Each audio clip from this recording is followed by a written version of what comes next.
这个战绩已经接近巅峰期11连胜的 KBG 了。那今天呢 ，KBG 也将会是一个挑战者的姿态吗？辅助 FP 阿伟 ，KBG UU。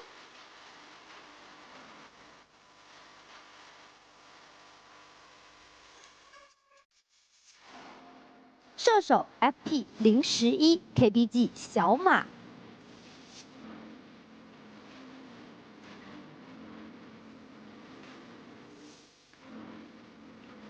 中路 FP Soldier KBG 季梦，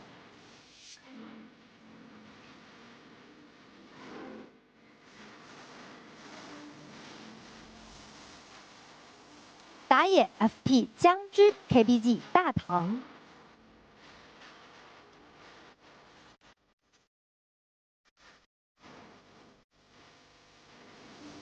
单人路 FP 小麦 KBG 胸针，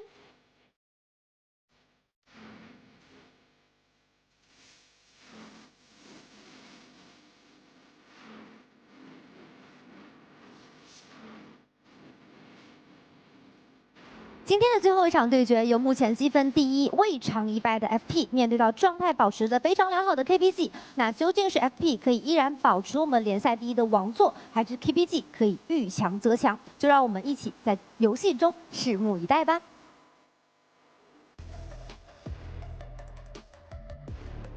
好，感谢七姐。那期待一下今天10位选手的一个表现吧。现在 FP 也是向自己的全新赛季的10连胜在往前迈步。同样的 ，KBG 还想继续呢，在排行榜上想争取一下再往前一步的名额。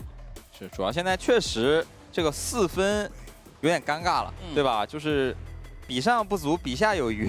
卡在中间，大概是一个排名第5的状态。对，但是这个第5，我觉得在咱们目前联赛的格局里面显然是不够的，对吧？还不够，因为咱们8个队伍，对吧？你这个第5确实，而且作为咱们曾经在联赛上缔造这个3冠王 KBG 这个王朝的一个3冠王11连胜，这个头衔太多了。这对我们的期待来讲，我们肯定是希望 KBG 能够带给大家更多精彩的比赛，越走越远的。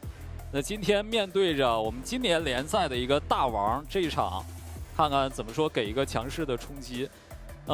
游戏内容来讲的话，其实 KBG 在前2周的比赛也会给我们更多一些新的尝试，他们会选出一些可能在我们常规预料之外的其他的英雄出来，就看英雄选择能不能帮助他们在前期更好的滚取血球吧。对，尝试的英雄还是比较多的，挺多的，但就是最后效果可能没有说发挥大强人意，对，发挥那么理想。 来看一下 BP， 蓝色方搬掉了魏、伊泽瑞尔以及豹女呢，面对着 FP 一定要搬的亚索以及红色方的固定班时光。第3手的话，现在还有卢锡安这样的英雄，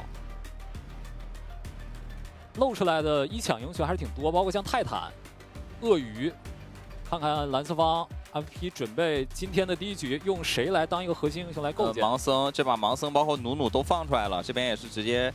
先给江之拿到这个比较招牌的英雄啊，是瑞兹这边也是 KBG 有交换到，感觉两边其实都是有选到自己比较理想的英雄。瑞兹加努努，因为这把 BP 上面其实放出来的英雄还挺多的，因为像亚索、格温啊都是比较不常规的，在第1把会直接上到班位上。对的，包括豹女蓝色方也承担了。这边看怎么说，朗姆还是努努？ 或者鳄鱼，先拿鳄鱼，主要打野其实可以留在3楼再去选，因为毕竟对面盲僧已经出了嘛。对的，泰坦还是要拿，也不可能给对面去组这种双锁。对，泰坦的话就看3楼是要补上一个卢锡安，或者说是一个魁罡提，对吧？毕竟对面是有这个鳄鱼在，也是作为一个常规的班位。先补了卢锡安，还是强化一下自己的这个下半区，这样保证前面盲僧在野区是有一些优势。下路双人组，这个加上打野的联动是挺扎实的。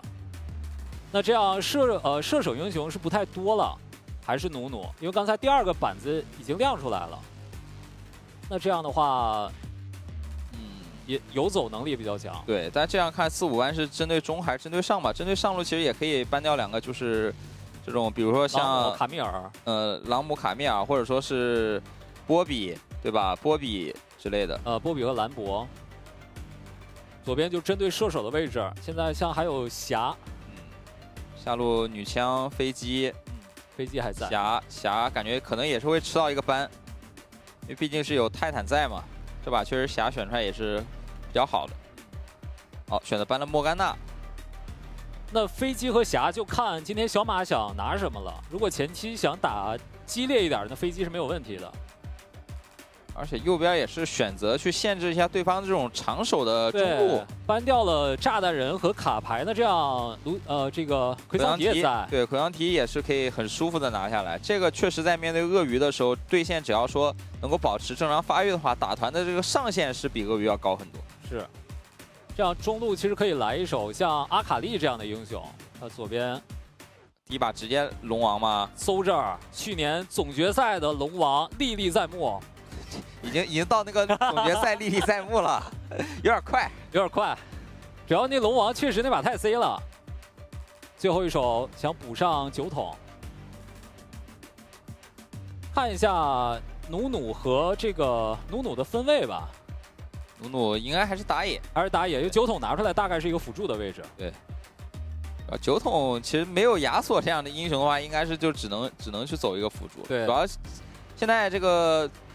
最新版本这个泰坦打野也是被砍了一刀，被砍了。虽然比赛里面已经没人用了，对吧？但之前也是有巅峰过。但现在那个3技能、2技能对野怪那个额外伤害回调了之后，感觉以后应该就是野区是见不到这个英雄，基本见不到。他刷野的效率会被削弱很多，对，慢太多了。之前那开2技能那个打那种单体野怪那个效率确实太夸张了。对，你自己也不掉血，你打人还更疼，就有点太超模了。那两边的阵容成型，从阵容的整体角度来说。包括 KPG 的最后一手把9桶拿到，其实也变相的相当于封锁了你像对面亚索和9桶的这样配合嘛，相当于一个以抢代班，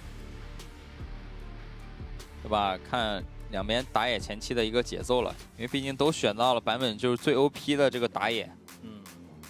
还是看前面的话就是打野自己的刷野路线的规划，然后等到3分半左右呢，换线之后看看能不能在边线配合着。中上去找点机会，下路前面这个对线情况，包括说就努努这个1级有没有是做一些设计啊？因为努努这个英雄1级还是小套路会比较多。努努的这个野区资源的规划，尤其是下路的这个双人组，感觉这一把的对拼血腥味还是会比较浓一点的。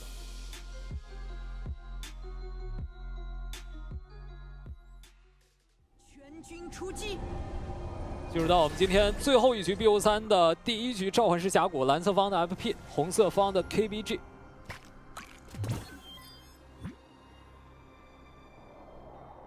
1级是有一个蹲三角草的设计啊，开始拼想入野区，盲僧正面是想去开的，那两边是一个野区的兑换。都是从蓝 buff 野区开始入侵。对，感觉这边姜汁也是就是猜到了你可能要1级直接来开我的野区了，那这样我也去你的野区，而且这个大唐也是用了咱们这个新皮肤啊，筑梦奇趣，这个之前是免费领取的，不知道大家有没有领取到？哎，你领了吗？我肯定领了呀，对吧？而且现在就最新是有那个青花瓷、布里瓷嘛，哎，对，大家也可以去这个端内持续做任务去解锁这个点数去兑换啊，也是可以免费兑换到的。跟景德镇有一个联动，一勾到后面的了，打一套血量，小马这边有点暴血啊。主要这个泰坦前面还是厉害啊，对吧？2级老泰坦往前一站，把小马的进化打了出来。那这样前期盲僧因为是换野区开局，所以说前面野区的节奏是第1轮没受干扰，而且下路这个双人组也是很仗义，好吧，直接过来帮忙打一手，这就是名牌入野。帮你把打野的效率再往前提一点。对，就是打野那个野区亏的速度，我靠线上给你补回来。而且这边努努是少刷了一组回来，要去争夺一下这个下河蟹，想去争，球推到了。正面好打吗？硬住了，在旁边有一个2技能可以先摸开，双人组又仗义过来支援过来。但这个河蟹这个血量怎么说？感觉要先被 KPG 控到了，因为毕竟中路是瑞兹先来。那这样有一个双河蟹的开局，瑞兹有线会动得比较快。刚才林11也是进化秒解了一下，化线为夷。那这样的话，反倒是努努刷野效率更领先，1成。一个兵前锋再加大招顶回来，逼出了闪现，还有龙王的一个大招进行眩晕，最后一下伤害，奎桑提拿到了本场的第1滴血。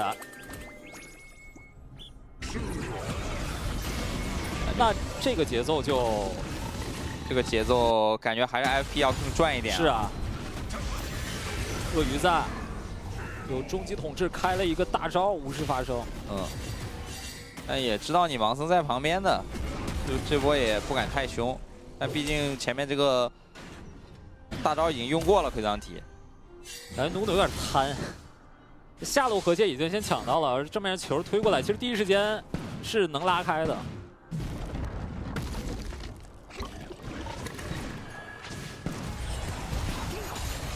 下路维兹在赶，季梦这边有点想法，已经绕到后面了。9筒大招直接炸回来，再符文禁锢定锢到，那走不掉了。虽然勾了一下，但伤害是够的。对，而且这边也没净化，只能说让龙王下来补一波线。对。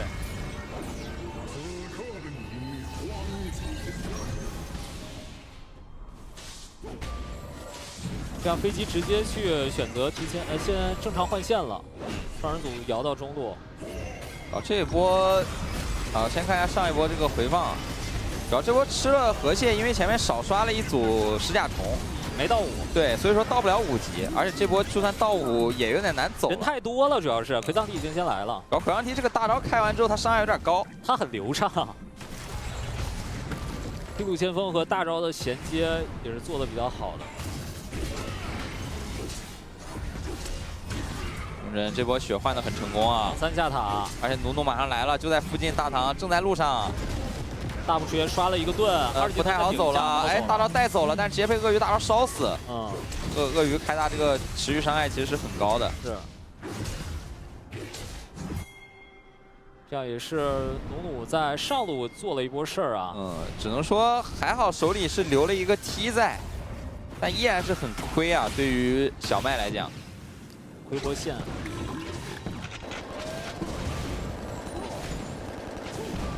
换到中路的发育，感觉对于毒仙来说会稍微更好一点。都差不多吧，反正大家就和平发育。对，这段时间基本就和平发育。主要刚才上路的那一波是魁祗体的状态非常低，努努正好走个路过，没事。做了一波事儿，然后这把有个伏笔是在于，就是龙王的发育其实有点好，第一件做出来，而且第一个这个天赋其实已经叠出来了，刚才切过去。等一下第一波资源团看一下怎么讲。还有1分钟不到的双资源刷新，看一下两边资源团落位啊。再包，想包一手大唐。大唐交闪，龙王这个大招没有选择用啊，捏得很紧啊。那这样努努被打掉了一半的状态，还有半分钟刷新的双资源来得及回补。是这波其实砸大的话，感觉是有机会杀的，但可能想把这个大招留在下一波更关键的这个资源团，想要更多。但其实这波如果砸的话，把对面打野击杀掉，也会对打资源团会有好处。主要时间有点早，就是这个时间杀了，就是你出来可能也不影响，刚刚好。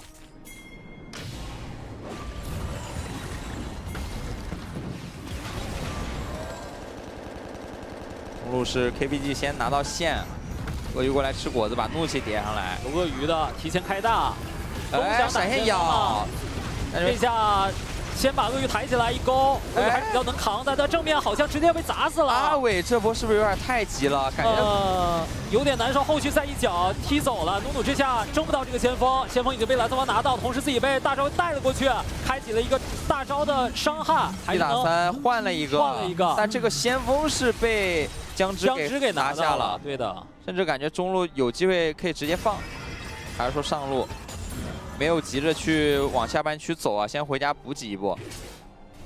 主要感觉这波泰坦上的有点太急了，其实第一时间鳄鱼这里已经是大招，然后闪现技能全交了，他勾上去反而先被集火。是，而且从战力来讲 ，KPG 这边有鳄鱼，他在打资源团也是更强的。FP 也算能接受吧。主要龙王在这个小隘口这个大招太厉害了，一个大砸下来，感觉 KPG 有点吃不消。中路继续再打一套，灵光炸弹也中，换血方面做的还是不错的。2v2有点打不过呀，盲僧下来想抢，但是没抢到，手很稳，大唐撑了下来，自己是能走的。这样打出了盲僧的闪现，开局先锋也没急着放。打到了7分半，6个人头是一个持平的经济状态啊。还是左边非常看龙王的发挥。哎呀，其实这里感觉想咬卢仙有点太急了。而且卢仙这波应该是闪现进化都在吧？是。被直接拉开之后，反而先把2维给激活了。但这个位置就是第一时间杀泰坦交的技能也比较多，而且你看，就是龙王这个大招往这儿一卡，就没人能过来。这个天赋，他有说法。上一波大唐这个闪现被打出来，导致这波是没有任何操作空间的。这波球再过来，他只能给了，只能给啊！他把胸针在对线的处理上是处理得非常好，在上路是压制住了这边小麦。这也是鳄鱼选出来做到了这个英雄该做的。蓝色方在拼，但下路想找个机会嘛？瑞兹这边半局原则非常警觉。主要龙王这装备现在瑞兹看不了一眼，看不了，就看了要被追着吐。龙王现在全场最高经济啊，基本挺超前的也是。这把感觉打团能不能找到龙王的位置，对于 KPG 来说应该是最关键的。主要 KPG 这边人头分配给酒桶拿了个头，感觉该肥的点还是得再发育一会儿。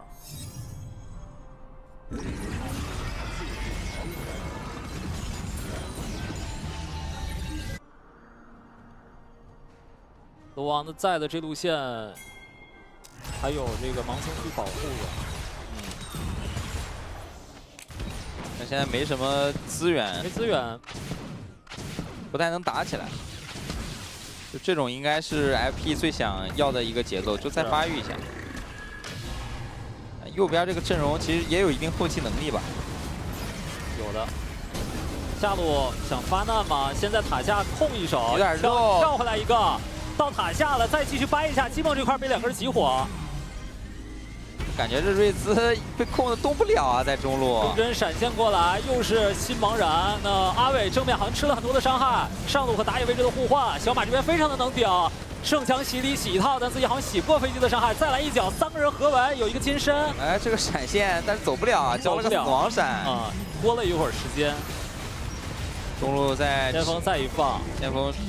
中一塔拿到，龙王追着往前吐，伤害有点高啊！这有2激励补充，有法爆有点扛不住了，而且大唐也被打一个闪，再一个天一波又很流畅，后仰跳投，流畅很流畅。这波就是江湖规矩，好吧，交闪不杀，没问题。就踢到了，这波我能上，但是确实上去也有风险。可以，但没有必要。确实上去也有风险。那这样中塔推进啊，这个先锋捏得非常的耐心，找了一个一放就能有中塔的时间。红色方的率先发难，但是防御塔下，主要瑞桑提太能操作了，好尴尬呀！然后被1技能3段蹬回来不说，然后那个想开车跑的话又被大招打断给打断了。对的。然后这里鳄鱼相当于也没做什么事，直接被换了。悠悠这里这个闪现，求生的心有点强，确实。哎，那炸回来泰坦有机会秒啊，很脆啊，感觉直接就秒了。主要飞机现在装备有点好，2件套加一个小穿甲，非常的豪华。而且这波有没有那个大龙给一波压力？大龙的说法吗？先入侵一波野区呗。僵尸正面是不想放自己的蓝 buff 的，顶在前面。那飞机第一时间被赶走了，而且这个大龙一直在输出 KPG 的人。飞机的状态一半，主要是旁边这个大龙打了挺多伤害的。那得撤了，而且现在这个龙王，你看这个大招叠出来之后，这种压迫感就很强啊！就在这种地形，龙王一个大砸下来，你是顶不住的。刚才其实有点想开大龙的说法，但有点忌惮龙王的大招和发挥。有口子直接抢水龙，有点来不及了。KPG 这个大龙应该是要让这个小龙要让。但拿完之后能走吗？先留一个大招，天赋已经砸下来，伤害非常的爆炸。先秒一个鳄鱼已经扛不住了，小马正面想撬，没有撬回来人。后续一个天音波命中了季梦，不敢上了，特别想上。毕竟这个任务完成啊，龙也拿了，还杀掉对面一个人。哎，这把鳄鱼打团好尴尬呀！悠悠这边想上来开，但是被反应过来了。减速到，再留上一秒，传2个，这一下伤害直接爆炸，但盲僧已经先死了。龙王还在粘，不敢追了。对，没有后续了。这脚踢的挺帅的，但是没后续啊。第一脚刚踢完的时候，队友没有跟上。龙王这把263层了，有点快啊，我只能说叠的真有点快这把。主要这把第一个大招就感觉叠的有点快，有点像那个玩那个符文大乱斗，对吧？上来整了个那个叠角龙啊，疯狂开始叠层。对，疯狂开始叠，这把叠的真有点快。他现在2个人头3件套，帽子也摸出来了。是，这装备也很豪华，但这边 KPG 还在打龙，有努努打龙确实不是很伤，而且打得很快啊，7000血。小马在一直对龙输出，临时一跟上，交闪现，技能闪现过来，双招全交拉开了，正面这个鳄鱼又遭受马，直接被秒掉了。这个龙是谁的？被盲子抢到了，后续还要再打吗？小麦还想继续在追接，伤害完全的灌死。Soldier 悠悠过来之后闪现过来，继续喷。但没角度了，而且这个疾跑一开确实脚底抹油啊，但这波团战已经是有点爆炸了。对于 KPG 来讲，这个死了4个兄弟的情况下，大龙还被抢了。感觉胸针在线上的时候其实打得蛮不错的，但团战里面没有自己发挥的空间啊。这波打完，直接经济马上奔着1万去了，很夸张。而且下路已经准备上高地了，这3路的兵线都在继续带。大龙毁一生啊！挺难受的，盲僧手太稳了。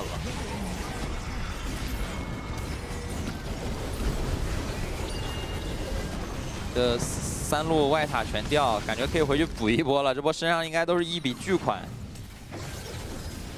这把真是大威天龙啊！这龙王就是发育太好了啊！就每波这种关键团就是叠了一个大招在身上。只要砸下来，基本上就是锁定这个团战了。最需要他大招的时候，天赋都在。对，下路也在持续推进，3路兵线防守不及啊，留不住人。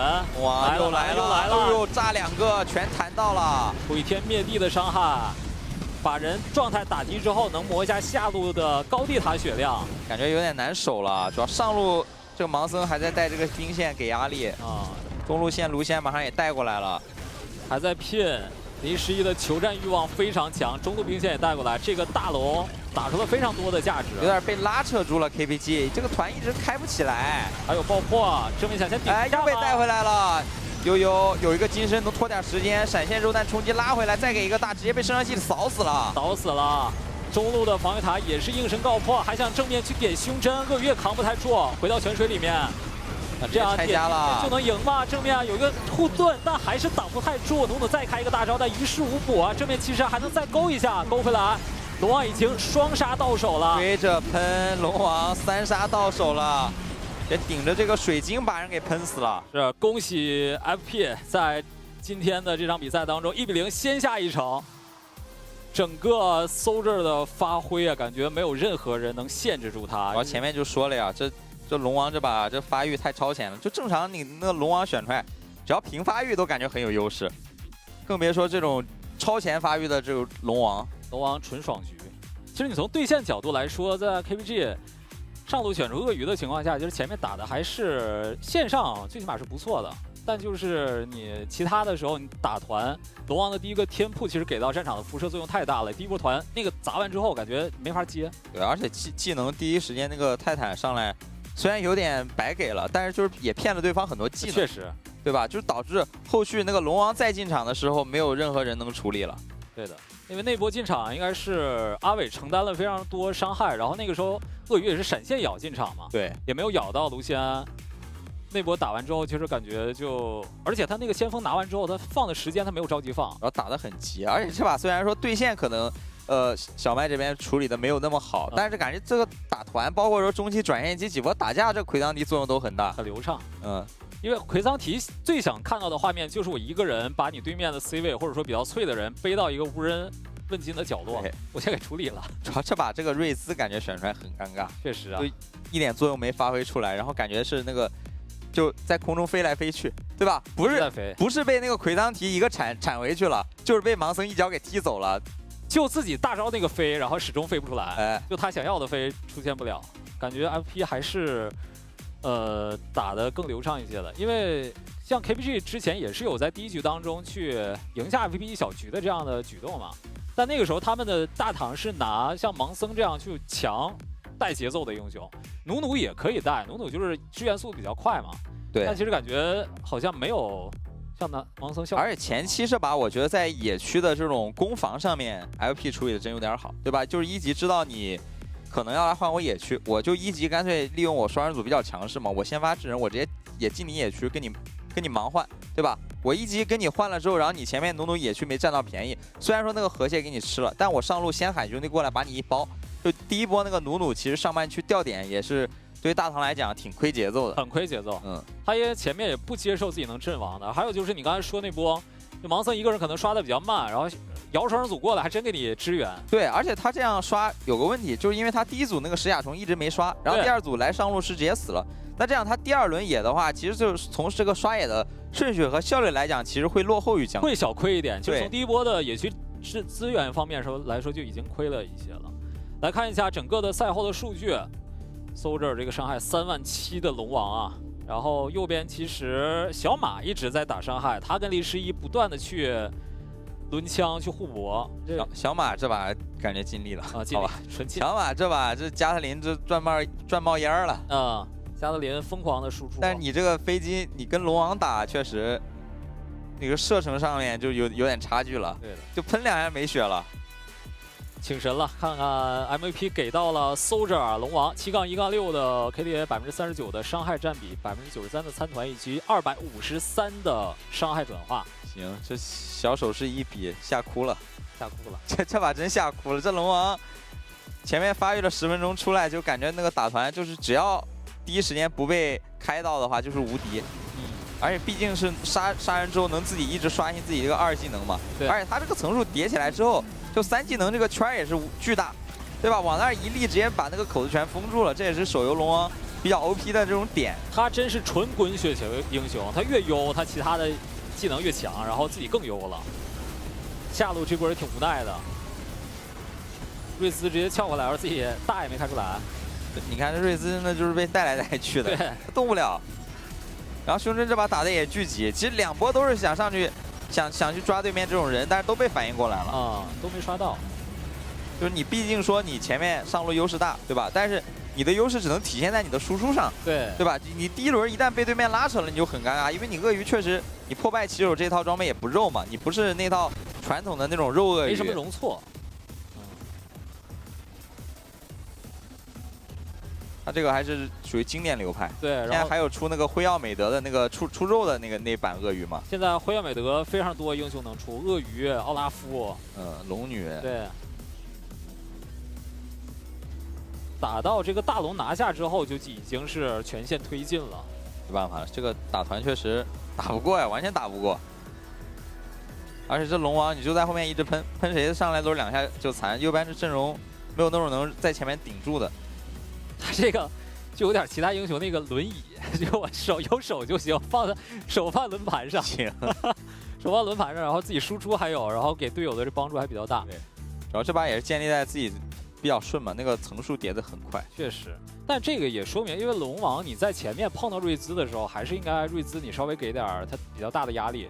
瑞兹就前面有几波大概是打第一条下路河蟹的时候有在帮线上有个支援，但其他你说也没有太压制住。感觉还是有点难受的。然后正面感觉 KPG 这边他是用胸针这边去做一条进攻的线路，就鳄鱼这边还是比较凶的。对，让瑞兹去接这种防守线，但防守线对面给的照顾又很多，你第一时间又没办法化解。对，瑞兹在边线的优势也没发挥出来。确实，因为龙王这个英雄其实他，可能说比赛里面比较短板的一点就是他到转线期，其实在边路是有一定危险的。对的，虽然说他有2技能，对吧，也能说有位移，但是你其实你面对比如说对面选出来像盲僧呀这种，或者说朗姆这种，就是你被逮到的话是很容易死的。这局盲僧就是紧紧的跟在 Soldier 身边嘛，就是当一个护卫，他不管是在下路清线在哪个位置的时候，旁边都有一个人，哪怕第一时间打起来是也不怕的，保证了这个非常这个超前发育的龙王。能够感觉到他们现在 FP 感觉已经有的2套战术体系，就如果你亚索放出来，我亚索配一个其他带击飞像酒桶这样的 Soldier 去 CA， 要不就是拿出像龙王这种旁边我也给你站一个护卫的，就反正以 Soldier 为核心，就怎么输出都可以赢嘛。对，就是现在就是中路状态太好了，然后打野节奏也好。是，也收到消息了 ，KPG 去选择了蓝色方。在蓝色方的 BP 会稍微好做一点，不用承担像时光这样的红色方固定班位，但其实感觉也差不多，蓝色方就是你先选能构筑体系嘛，你蓝色方大概率还是要承担泰坦的这个班位的。那泰坦第一局也选了，阵容方面感觉能期待的就是，就可能说像 EZ 下一把就是如果放出来的话，看有没有1抢的可能。现在优先级比较高的英雄可能就是 EZ 或者说像青钢影这种，然后如果魏放出来的话，也有机会吧。感觉今天比赛其实之前有选手会亮出蝎子这个英雄，但是都没有选，包括最近的这几场比赛。对，这个英雄强度肉是真肉，但你说很多都是以野核去构建的队伍，你说打野位置或者说你上单位置好像不太能接受，或者说我只拿一个纯能扛的英雄，或者只给一点控制的。对，主要还是有点笨吧这英雄，然后。最近也是有加强一波嘛，加强点属性。他后面说，如果到了 BO5没英雄了之后，我觉得还是有一定开发的空间的。因为他不仅是能拿出来打野，感觉像上路或者辅助位置，其实都可以去参与的。BO3的第2局比赛，目前 FP 已经是1比0领先的状态了，在向着自己的10连胜稳步的去迈进。而作为他们的对手 KPG 今天能不能去打出他们的气势啊？因为他们也是有这种能够，最起码在积分榜上以弱胜强去赢下排名前几队伍的这种我们期待的实力，有这个上限在吧？但是就是状态不太稳定，包括说第一把感觉局内打的也都很着急，确实有点急。不管是前面对于野区这种资源的争夺呀，还是说这种打团，对，因为上一局比赛明显感觉到。FP 选出了龙王这种纯发育的，他们打的节奏就是尽量的去争取发育时间嘛，就其他线路都在给 Soldier 去争取时间。KPG 蓝色方还是不能放 Soldier 的亚索，2班搬掉了波比。那看 EZ 这个点 FP 怎么说，对吧？就魏搬了没问题，魏还是不能放啊。像岩雀，然后包括其他的有带一些 AP 属性的。打野英雄要不要封锁？对，主要岩雀这英雄感觉，说实话，你说强度很高吗？就感觉也没有，而且这个版本其实又挨了一刀嘛。它本身那个小削一下，基础移速削了之后，然后再加上那个被动的移速也被削了，我觉得这个影响还是蛮大的。对，还有一技能，它在那个绝食场上面的这个冷却时间早削，就它主要还是游走比较灵活嘛，削弱一下游走的这个效率。主要还是说这个2个移速削的太伤了，因为本身那个。移动属性在英雄联盟里面就是非常宝贵的一个属性，对，尤其在手游咱们的这个小地图里面是更加重要的。第3班搬掉了狗熊，这 EZ 在要不要1抢？感觉是得拿，没问题啊。因为你这个 EZ 如果给对面的话，感觉就这边有点没办法去处理。是，因为毕竟还是一个红色方的 EZ 嘛，那辅助还相当于有一个 counter 位。朗姆、青钢影都在，感觉青钢影应该是要拿下来。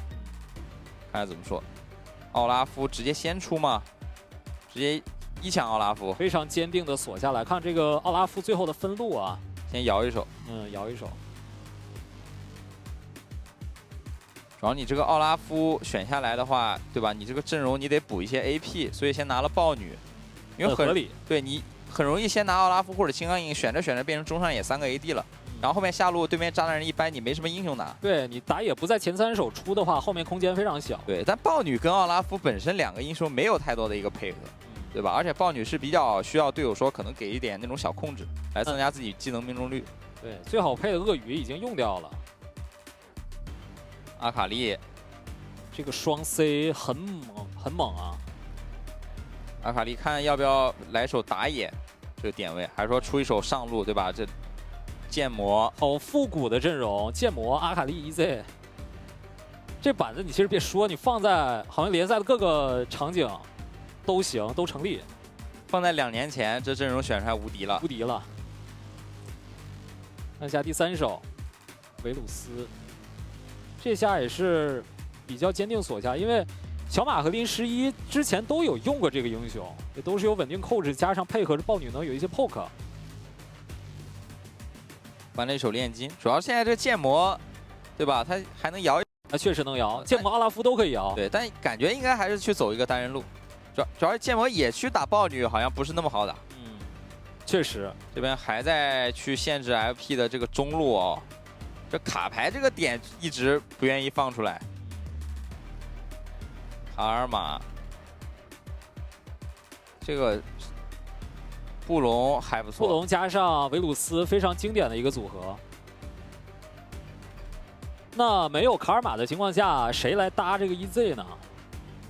还是不行，来个什么莫甘娜这种，我觉得也是 OK 的。对，要带点控制属性，因为感觉就纯打伤害角度不太缺前排。大唐的螳螂嘛，主要对面选布隆，你其实玩个应付也没什么道理，也就那样吧？对，或者这把主要巴德也没了，时光也没了，所以说FP 的这个巴德搬的挺好的。嗯，奥恩顶着布隆出奥恩，这个感觉一般，好吧？逆 counter， 感觉不如选个莫甘娜或者说其他这种软辅。其实想选个软辅蛮不错的，还能保证线上的这个对线强度。对，但我感觉他选这个奥恩就是纯为了说我要选个应辅，因为这个阵容有点脆，确实没钱，就需要有个人在前面去卖，对吧？因为关键点是在于我打野是个螳螂，对吧？你如果说打野是个别的英雄，那都还好。但像这种可能就不需要辅助去补了。嗯。最后一手锁下了青钢影，青钢影加上奥拉夫，感觉右边的这个阵容其实也非常简单啊。打团其实集火先秒掉一个，或者说奥拉夫创造出一个能够切对面后排的机会。但其实 KPG 的这两个双 C 都不太怕你直接面对面的切，还是有一定自保手段的。对，主要 KPG 这个阵容感觉是属于那种得玩那个降维打击，就你这个阵容必须得有优势。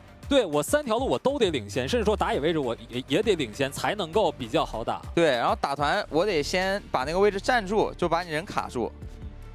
你看，像阿卡丽、像螳螂这样的英雄，都是你常规得领先1件，甚至半，就是或者说半件。对，而且右边这阵容是属于那个破克能力比较强，对，一个维鲁斯，一个豹女，就你一旦那个位置被卡住的话，然后你可能有点过不来，你硬过的话就吃破克，然后你想开的话，你这阵容基本开团就靠一个奥恩嘛。那对面布隆这个盾只要不乱交的话，其实你奥恩也不好开。非常看悠悠和阿伟两个辅助选手之间的博弈啊，这两个大招都是非常关键的这个技能了。那主要是说小马这边其实还有一个，就是维鲁斯这边还有一个大招可以去主动开团嘛，包括还有像卡米尔这样的英雄。主要这布隆感觉选的好爽。就我先出个布隆，然后对面来个奥恩，没问题。就你正常来说的话，你先出这个下路对线得吃点压力的。可能也没想到，因为感觉还是相信自己熟练度吧。悠悠的一个奥恩，两边上路很凶啊，都是带的火。这就是要出击杀的。剑魔没有任何不带火的理由啊。然后这把感觉要围绕大唐去玩了。这螳螂这选出来就只能 C 野河，之前大唐的螳螂也会给我们留下非常深刻的印象。选择从下往上刷，两边依旧是一个镜像的刷野。他这样开的话，就是指甲虫应该不刷，直接5组刷上去吃河蟹。他毕竟打豹女嘛，还是有压力的。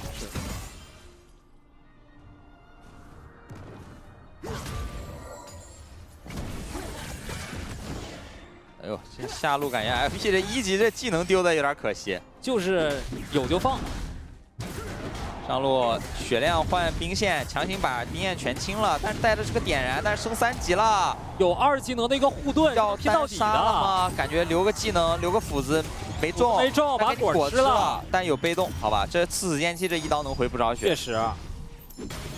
斩杀线的控制捏的是比较死的，胸针双招全交了，小麦是有一个闪现的。然后小麦很理智啊，而且小麦现在还多一个果子，就不行，等会儿回头，对吧？再锤上来，差一下，这么简单吗？有点太简单了，有点过于轻松了。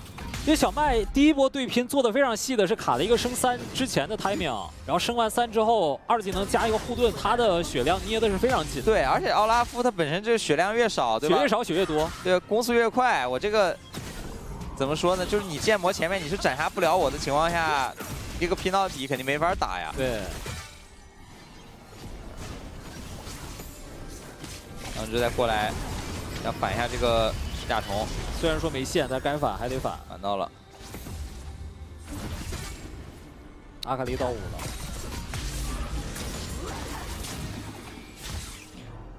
这把打野的发育是挺关键的啊。主要上路有点穿了，野区飙到了5级打4级，大唐得交技能了，吃一个框走不掉了，再一飙，好走位，闪现过来。哎，这个豹女感觉有点失误了这里。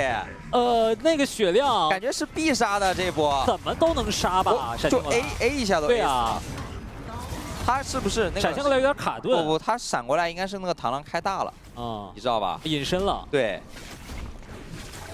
哎，但螳螂大招是不是也没用啊？不是，他刚才是不是4级啊？我记得是个4级到塔下的，就很怪这波。因为一会儿有回放的话，三个人对战是青钢影到5的。对，一会儿有回放的话看一下，就感觉刚才就只要吃框就死。总之很诡异。哦，想打断，但是反应很快。先没收一个，可以，今天 KPI 已经完成了，对吧？这布隆打团，我只能说会发挥巨大作用。太爽了。主要左边这几个近战也都很怕呀。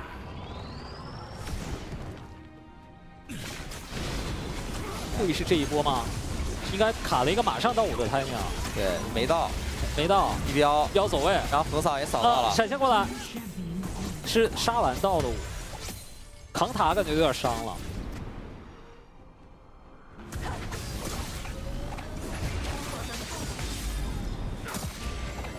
有霞阵是可以拉扯，那很难受啊！豹女前面断了一波自己发育的节奏。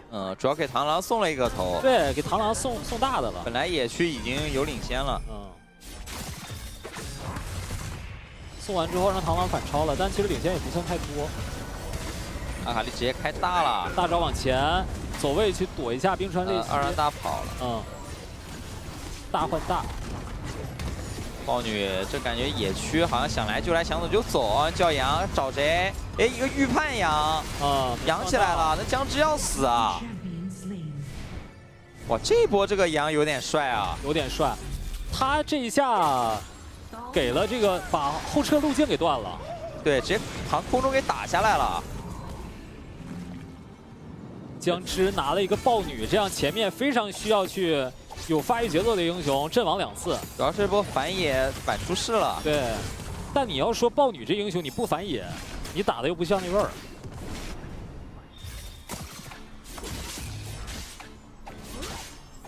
选择让维鲁斯一个人站中线，阿伟保着 Soldier 去下路继续的发育，直接当着你面吃你镀层了。吃2层吗？第2层没点出来。而且阿卡丽这装备确实没伤害啊，实际上就一本书。看一下这波，主要那个爆炸果实怎么原地跳了一下，被打断了。对。这波有点细节了，悠这个奥恩。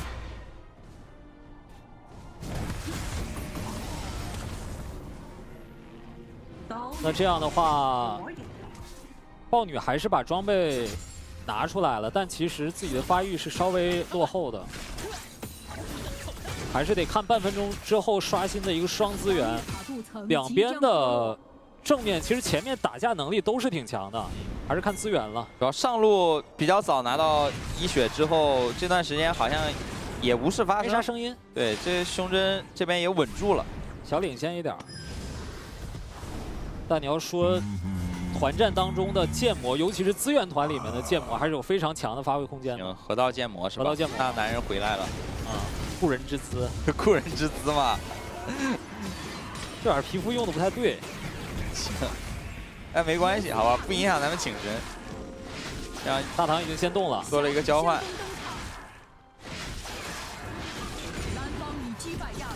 看这个先锋怎么放了。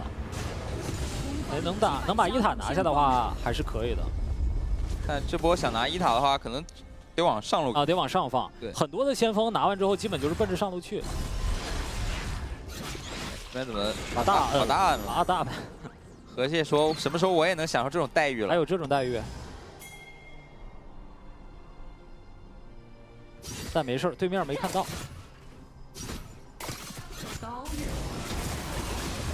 打一套，有钩索很灵活。但进化了2技能。他这个果子看敢不敢吃？队友来了，有队友，上路又打起来了，打起来很凶啊！闪现过来，哇，但没打过。那前期的优势好像也荡然无存了呀，主要这波没打过，而且这波大家都是1件套。对吧？这个绝境制裁也是刚才死了之后回家补的。对对对。闪现虽然躲了一个一技能3段，但是被一刀 A 死了。这就是剑魔的魅力啊！请到了呀，是吧？哎，最后通牒哐，战术横扫，但没扫到。有一个大招，继续找阿卡丽，有闪现，再打一个闪，这怎么这么来劲吗 ？Soldier 这一个人把对面2个人都打跑了。那没办法呀，那自己这个时候得站出来。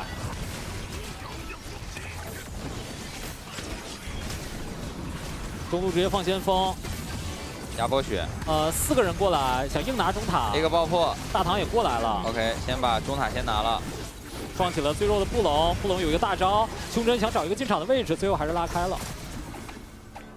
而且上路现在面对阿卡丽的话，感觉这个奥拉夫就很难受了。确实啊，这种你有霞阵的存在，不太好去换血。只要这个中一塔没了之后 ，EZ 的发育会受到限制啊。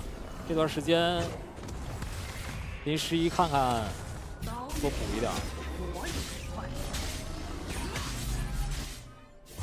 大陆想动一下剑魔，看看嗅觉了，自己3技能可能一交就要上场。要来了，投手虽然没踢中，闪现给被动，那这波应该，哎，这一标没中吗？问题不大，但是让他锤起来，真让你请到了吗？立起来了，这剑魔，立起来 ，Soldier 这一下直接斩了，一扬到2个人，闪现过来还要继续再跟，胸针拿到双杀了，到了，这把真请到了，有一点帅啊。但我说实话。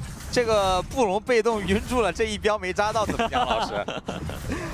哎，你还真别说，那标中了，第一时间秒了，可能就没有后续。对，那标中了就没后续的事儿了，就没有夜长梦多的事儿了。不爱锁链给一下，但是也只能把线清了。主要这一标没中太夸张了，我说实话，对吧？这毕竟咱们职业联赛，你说他带点预判。带点预判吧，他跟那个布隆配合不是很好，主要布隆这波心意蛮诚的，他都怕自己那个一技能打不中，他是那个闪现过去 A 人，然后对吧，拉近了再挂来了，然后这里姜汁，对吧？这个确实巨大失误，这不仅是河道啊，下路这都已经过河了，过河了更猛，又来了。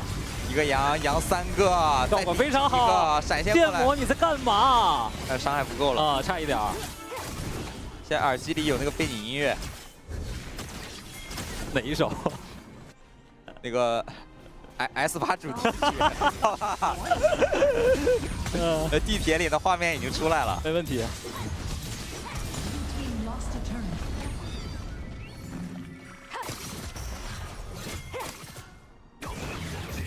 真就元素差一点，就用的是原皮，应该是没用咱们帅哥联名剑魔。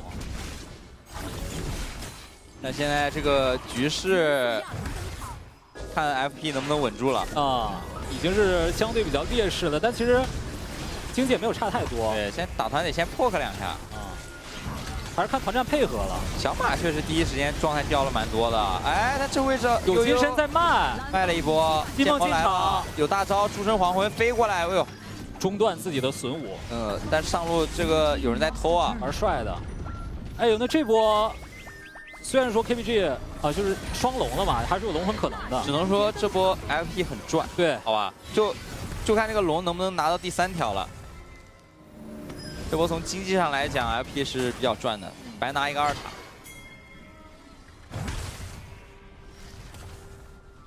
而且线上差的也不多，更多的是阿伟这边辅助的一个领先500块，其他都是能接受的。野区想留一下姜汁，交闪现，让人叫羊过来，直接被杀了。有一个金身留一下，先撞起1个人，后续伤害能不能给？没输出了，有2个人没有输出了。击杀掉了姜汁的豹女，也不敢上了，Soldier这里。主要再死人的话，可能大龙有点危险。要不要利用这波机会去拼大龙啊？红色方还是有接驾能力的。发现了，不再动了。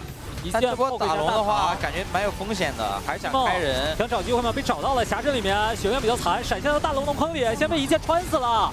这下后续大龙先停手，先打一下悠悠，闪现交出来是一个残血，还是被收割掉。胸针，但他在龙坑里面还是要继续做自己吗？伤害没有给到，这一波被3个人合围，大面要结束了，能不能击杀一个？可血战斧收到人头，续上了，但是后续还敢上吗 ？EZ 过来左右开弓，技能全空了。哎呦，这一镖中了，也逼退了后续的可能。我不敢上了，我那前面的优势全送出去了。KPG 这个大龙动的，我说实话有点太急了。就其实这大龙没必要打的。 就你可以利用大龙去逼对面来接团，但是你打到那个时间就有点真想打了。主要对面剩4个人，其实状态也蛮好的。确实是能正面接的。对。主要是大龙一掉不对劲了。现在经济上2000左右的差距 ，KPG 还是领先的，主要看第3条龙能不能拿到龙魂了。但这波这个。 龙 buff 这推进得顶住啊！这波推完的话，这经济感觉全回来了。本身上路2塔就没了。阿劳夫再把线继续往前送一送，搜这儿去带下路的1塔，中路也继续在推进。大招想尝试一下。青安影现在边线管不了啊，得3个人来，3个人来，甚至都不是稳杀。 3个人来，感觉3个人来还杀不了。这秦阳影只要3技能别乱用，好吧？这钩索留着怎么都死不了。哎，守也守不住，就左边这个阵容就没什么经验能力。对，这就是这个都需要发育的核太多了，这样的阵容在这个阶段就非常乏力。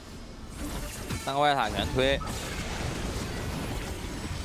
给2下。炮车在磨中路高地的塔的血量，被耗残了。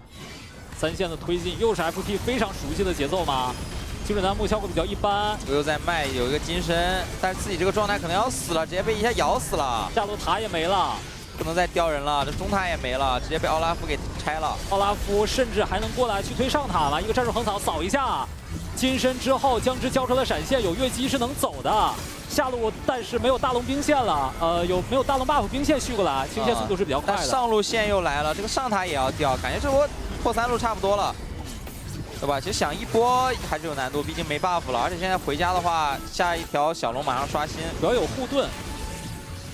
大招打断了一下，这边精准弹幕。现在还是别着急去留人了，先把龙坑的位置站出来吧。但 FP 并不想放这个位置，那来不及回家补装备了。跳出来，找到一个落个单的，再给一镖。螳螂这里没技能了，只能交闪走。再扑上来，先把螳螂处理掉。剑魔来了，绕后大面也刷新，剑魔能砍起来。打得不错呀，逼出了闪现，后续还能再追吗？有没有火数量？没中。2技能1技能第3段打出了金身，搜着也来了，这么一捆，先捆到了金身。目标就是这个剑魔，还有一个有金身能锁住吗？3技能拉开了，就要杀你，但没有杀掉。后续还有一个时间管，哇，真命大呀，兄真。阿卡丽这里也不追了，但这个小龙看怎么说，感觉有机会去拿自己的龙魂 KPG， 但有机会，但两边都没打野，姜汁没了，那正面3个人是能够把这个龙魂拿到的，看有没有人来尝试抢一下，没有远程大招，没机会了，没机会，那这样 KPG 拿到龙魂又续到了自己的一丝希望啊，怎么说，还有机会，有机会。但3路的高地被破，这个兵线压力是非常大。这波大龙得守住，对吧？现在其实经济对于 KPG 来说不是问题，现在毕竟破3路了嘛。确实。现在这吃一会儿经济就吃回来了。但这个大龙怎么说？这大龙掉了还是不好打。大招先看一下视野，看个视野。悠悠挂上被动，秦安影过来先踢晕。有护盾，不伤，不太敢追了。主要对面人也都在，主要现在拿到这个龙魂，土龙魂想出来一战，撞下阿伟有一个盾牌，但有队友在，这个孤立无援打不出来的话，其实螳螂伤害也不是很高，而且搜着在带，搜着会成为突破口吗？螳螂伤害还比较高啊，这一下伤害够了，直接爆死了。那这样没有了搜着正面团怎么打呢？正面好像在流打起来了，但家里这个兵线其实压力不是很大，主要只有2个炮车。大唐得回补，回补一下状态。搜着这波掉点掉的蛮伤的，自己单带，太习惯了，感觉带的太深了。对，而且队友这边没有在动龙的情况下，其实去带线意义没那么大，有点危险。但现在由于这个兵线的压力，所以第一时间 KPG 动不了这大龙，是口子始终趟不出去。骄阳了，有盾啊，反向盾直接没收你。边路想抓一下这边奥拉夫，丝毫不省技能。但再拖一会儿，这个远古龙来了就不好说了呀。正面其实 KPG 接架能力已经有了。哎，悠悠这下给了机会吗？被击飞起来了，少了一个辅助，掉点的情况下要直接打大龙吗？但 Soldier 也比较在远边线，正面在赶。螳螂过来，越级想打一下，没办法，有孤立无援，暴雨再扑过来，有一个狭阵一标，逼出了闪现。 主要奥拉夫已经绕后了，一个人打出这边金身，压起身打出来，起身压到 EZ 倒了。那这样可以动大龙了，而且侧面的话，剑魔跟青钢影一个单挑，但队友都不在，闪现扑上来，剑魔被秒了。最有希望的剑魔，那要直接一波吗？甚至不用大龙吗？还是拼大龙，拼大龙是最稳的。那打大龙的话，感觉就是大龙加远古龙。 时间是差不多的，小曼跳上来吃了一镖，大唐也要倒了，一丝血的金身，直接锁住要被压起，小曼有一个大招，这么灵活吗？动态视野规避了，想灭掉同时猜一下，没有猜到。季梦在峡阵里面放了一个金身，大招过来，虽然打出了成吨 AOE， 但还是要死。拿了大龙的 FP 安然撤退啊，已经阵亡了3个人的 KPG， 这波家要怎么守呢？而且20秒的远古龙即将刷新，感觉直接推了呀！这可以推的。这远古龙其实不动是比较稳的，对，动了甚至有给对面拼城的可能。怎么说？主要30秒的复活时间啊，这波直接推的话，对面中路活不了。大唐被找到了，大唐越击。 但枪支开大招加速走，还要再追，有一镖，暴女减速到了，闪现逼穿猎奇砸起来，队友有点跟不上。杨又被没收了，救人过来，把暴女给接了，但正面 Soldier 直接指基地，让我们家被偷了。恭喜 FP 2比0带走了 KPG， 拿到了自己的第10场连胜。恭喜 FP 啊！英雄联盟推塔游戏。 对吧？所有人的注意力都在下半区，但是Soldier一个人默默的把兵线带过去。导播镜头一转，发现事情并不简单。Soldier 这一下，这场比赛算是把单带贯彻到底了。是，虽然说有一次就被上路的大唐和阿卡丽找到了一下机会，但问题不大。最后终结水晶，我拿下10连胜。对，主要还是3路这个小兵给的压力太大了，让就算先抓到一个人 ，KPG 也出不去。嗯。 但这把不得不说，感觉 KPG 这边胸针的发挥真的挺好的。就你该要的什么场面，名场面，惹晒尽力了，是吧？队友在干嘛？反正就你该打的效果确实也有，但下路确实你说那波就反正也让人操作了嘛。你别管你中间过程咋样，确实操作起来。对，确实操作了，好吧？那波确实这把只能说，虽然这个姜汁的这个状态不是很好，但是还是凭借着这种中后期的这种运营能力吧，包括说资源的一个置换，对吧？就是还是第2条龙那个，我觉得青钢你去上路把那个2塔带的，像你说的一样，就是一直在带线，其实给 KPG 很大压力，因为中期打团应该是 KPG 比较优势的时间，对吧？剑魔也比较好发力，但是这段时间就是 FP 说我不跟你接团，我就慢慢带线发育。 也知道你的剑魔正面团战会比较猛，就是我正面跟你接团是增加我赢团战风险的。 而且第2条龙，说实话没有那么重要。第3条我还可以去搏嘛。对，你那个时候拿到一个上路的2塔，那个时候给团队的经济增益是实打实的。对，而且这种防御塔就是你每掉一座的话，你视野压力会变大嘛。确实，对吧？然后再加上这把，我觉得最关键还是说那个大龙，对吧？那波大龙 KPG 相当于是把前面就是能送的全送了。那波挺难受的。我记得印象应该是阿卡丽在龙坑上面想找一个绕后的机会，然后结果被对面发现了。 结果对面就逐个击破，一个一个追，然后最后把这个大龙拿下来。感觉那个大龙就是你把对面人逼过来，然后打架就行了。其实那个大龙如果打到底的话，有点不支持。那个龙之前，就是甚至拿完龙之后，就 KPG 一直都有2000左右经济领先，但是那个2000也没啥用。然后那个大龙拿了之后，3个外塔一推，上高地了，对，然后后面再3个高地全给你推了，你就没办法了。对的。FP 也挺稳的，就没有说。 就我在有优势去打团的时候，就一股脑的 all in， 就给对面机会。对，这是一个强队，感觉能打到10胜10场连胜。就你肯定会有非常多去赢游戏的手段嘛。对，这把感觉操作上出了点问题，但是这个运营的基本功太扎实了，直接给 KPG 运住了。对你第1场就展现出来以 Soldier 为核心的正面团战，我怎么打？你第2场就是。 好，我拿了一个青钢影，我在边路我自己带，也是一套体系。是，赢游戏的手段还是非常多样的。感觉这把的 MVP 还是有点难给的，就是发挥感觉还得给青安影吧。啊，对，咱们也投不了票，好吧？但是让我投的话，可能给青安影来一票。没问题，没有特别难给。就确实他在正面团战当中的留人，或者说去打伤害的那个场面，倒不如说他是带领团队直接去拿下胜利的。对，就思路还是比较非常清晰。嗯，英雄联盟毕竟是一个我们推塔的一个游戏嘛。KPG 今天其实我们对他赛前是有期待，但就像你说的，可能在这个赛季没有大家想象的那么稳定。他会打出一些上限非常高的比赛，观赏性也很强，然后甚至说会拉高我们对他的期待值。但是在一些运营当中，甚至说你在第2局是接近胜利的，你的经济一直是处于一个领先的状态，那你没办法去把这个雪球去越滚越大转到胜势。只能说打到后面还是失误太多了，确实。就一直在给机会。看一下数据吧，这伤害啊，这大家都是各自大放异彩，伤害打的都挺足的。林11包括小马这边 EZ 给的伤害都比较够，甚至胸针都打了27000啊。奥女这边3万多的伤害，但经济曲线呢，确实是在大概14分钟左右，14分20秒的时候，红色方强势的一波反扑，其他的大部分时间 KPG 都是场面上非常多领先的。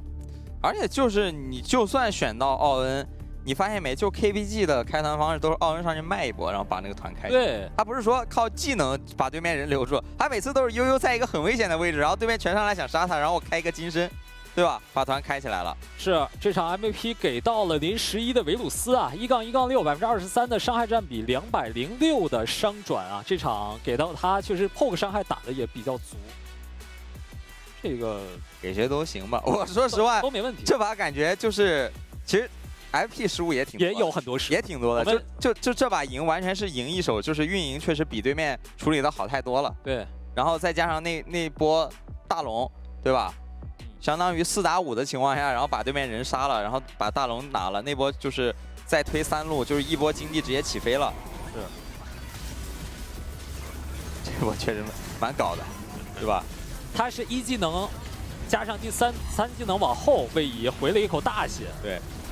而且你看，像悠悠他只能在这样的小规模团战当中去养起来比较好的效果。正面打团的时候，主要你看这波就是问题是在于，就是所有人精力全都在这个大龙上，对吧？但是你又 run 不掉这个大龙，然后大龙还能正面喷你伤害，对，有点腹背受敌。然后剑魔这里就是以1敌3，他不敢打到底，不，他又续上了，他是那种且战且退啊。然后螳螂这个英雄虽然这把经济很高，但是就是打正面团的效果，就是伤害转化来讲是不如其他英雄的。他都是大唐打了一波伤害，准备退场的时候胸针才进，这个就很难受，没办法第一时间去把大灭续上，然后打出爆炸伤害。对，但是胸针这波命真挺大，后续也挺能拉扯的，而且。虽然江之前面阵亡2次，但后面伤害也非常炸。对，而且标谁都受不了。而且就是你左边你只要开不起团来，右边我这个豹女加维鲁斯这2个 poke， 你就得一直吃我的这个消耗。要来了嘛，最后的那一波。也没有了，可惜，营养不大，确实。这把就一直那个乱战。对，还是那个大龙掉了，那个大龙一掉，3路一推，这把游戏就性质变了。对。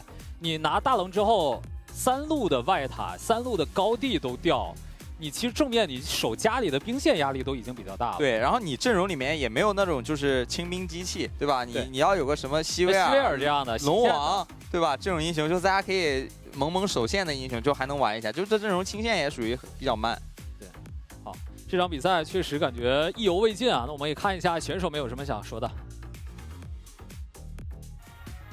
好的，也是感谢2位解说老师给我们带来的赛后评述。我们也是非常荣幸的邀请到了 FP 的中路选手Soldier来接受我们的采访，先跟大家打个招呼吧。大家好，我是 FP 的中单雪皇。那也是欢迎到我们的雪皇Soldier啊。那今天呢，依然我们很顺利的赢下2-0嘛，然后 FP 现在是手握一个10连胜，依然保持着我们联赛第1，未尝一败。然后想问一下，此时此刻心情怎么样？感觉非常淡定了。还是很开心的嘛，就继续加油吧。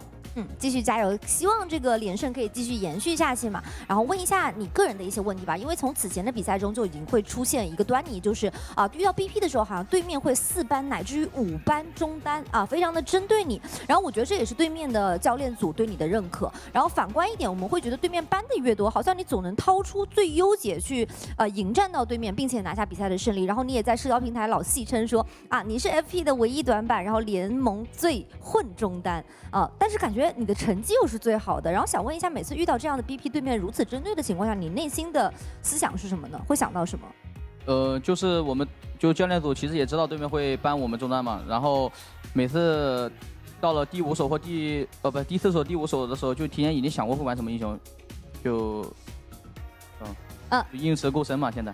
归结于英雄吃够深，我觉得也归结于平时 Soldier 就是很多的直播，然后呢去尝试不同的英雄，以及我们教练组上 DY 教练给到的很多见解，我觉得确实能让 Soldier 选手就是英雄池扩展到这么深啊。然后我们也问一下下一个问题，就是在目前看下来，夏季赛整个主角团的剧本是在 FP 这边的，然后我们一直觉得说整支战队有点太过于夸张了，基本上连小场的败都几乎没有。然后想问一下，你觉得你们保持这么好状态的主要的原因是什么呢？